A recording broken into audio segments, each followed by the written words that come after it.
Elle était dans sa salle de bain en train de prendre sa douche très calmement et tout à coup quelqu'un entre doucement dans sa chambre sans faire de bruit puis ramasse son chemisier qui traîne par terre et commence à le sentir puis la regarde dans la douche.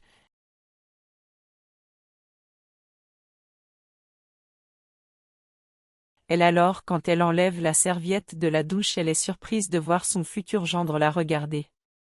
Elle se recroqueville dans le coin de la salle de bain et se couvre de la serviette puis lui demande ce qu'il fait dans sa chambre. Il dit alors qu'il est allé la voir, alors elle ouvre la douche et lui dit de sortir de là et dit qu'il est le mari de sa fille. Il lui demande alors de se calmer et dit qu'il voulait juste lui parler. Elle dit qu'ils n'ont pas de place pour parler et qu'elle n'a rien à lui dire et qu'ils n'ont rien à se dire et à ce moment-là elle demande son chemisier et le lui prend des mains, et il n'arrête pas de demander du calme, mais elle le fait. Pousse hors de sa chambre en fermant la porte de la salle de bain alors qu'elle se tient là, pensive, il est toujours dans sa chambre et appuyé contre la porte de sa salle de bain. Bientôt, mais il est dans la chambre avec sa fiancée, tandis que la jeune fille regarde les préparatifs de son mariage toute heureuse en lui montrant les décorations et dit qu'elles sont parfaites et lui demande son avis en disant qu'il doit l'aider aussi et il vient de garder le silence. À ce moment, sa mère quitte la pièce et se rend dans la pièce où se trouvent les deux. Elle est heureuse de voir sa mère là-bas et dit qu'elle ne savait même pas qu'elle était à la maison et lui demande de s'asseoir là pour les détails du mariage. Elle s'éloigne ensuite et sa mère s'assoit entre les deux et ne dit rien de façon suspecte et sa fille est toute excitée de montrer les choses qu'elle veut faire dans son mariage.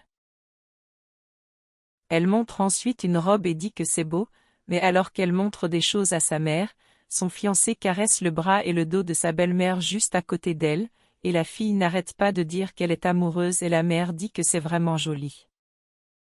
La fille continue de le montrer, puis montre la chaussure qu'elle veut porter le jour de son mariage, seulement elle n'est pas sûre en raison de la taille du talon et qu'elle n'est pas habituée à porter des talons très hauts et elle dit alors qu'elle pense à porter quelque chose de plus bas et plus confortable qu'elle se sente bien car sinon ça marchera.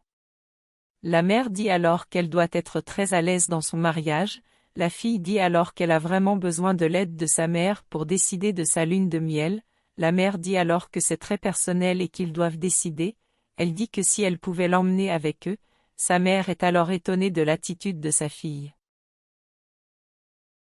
Mais la fille dit oui, parce qu'elle est sa meilleure amie et que sa mère devait être avec elle à ce moment important de sa vie. La mère dit alors m'a étonnée et elle dit oui. Puis sa mère dit qu'elle s'est souvenue qu'elle devait faire quelque chose de très important et qu'elle reviendra. Elle se lève et part en les laissant tous les deux là.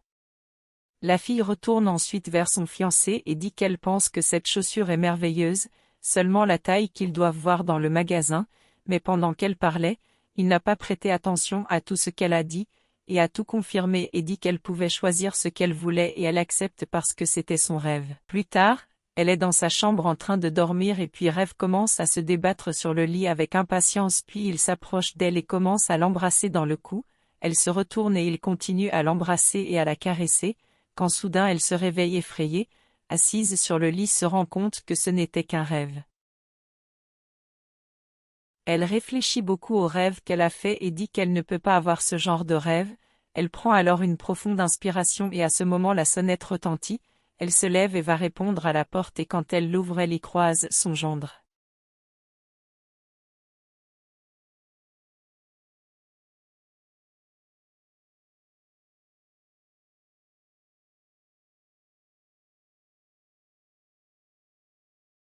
Elle lui demande alors ce qu'il fait là à cette heure-là. Il la salue et elle dit que sa fiancée n'est pas à la maison et il dit qu'il sait et entré dit qu'il n'y est pas allé voir sa fiancée. Il s'approche alors de sa belle-mère et il veut l'attraper, mais elle le repousse et lui demande s'il est fou et que c'est le fiancé de sa fille.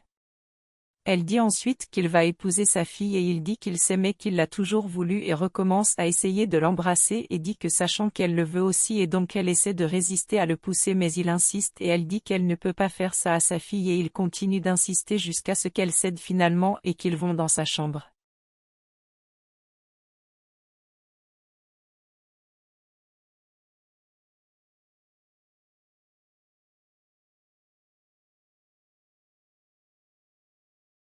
Puis le grand jour arrive et sa fille est très contente de son mariage en disant qu'elle ne peut même pas croire que le grand jour est arrivé. Sa mère lui demande alors si elle est sûre que c'était ce qu'elle voulait pour sa vie. Elle sans réfléchir, Elle dit oui et dit que son fiancé est très attentionné envers elle, qu'il prend soin d'elle et que, surtout, il est fidèle et qu'il est l'homme dont elle rêvait pour sa vie.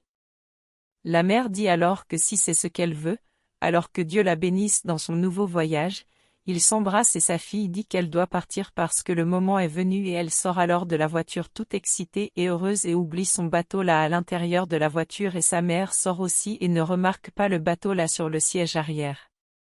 Quand il sort de la voiture et fait le tour, il trouve son gendre derrière la voiture et il arrive en l'attrapant, mais elle le pousse et le traite de fou, mais il s'en fiche et continue d'essayer de l'attraper là-bas.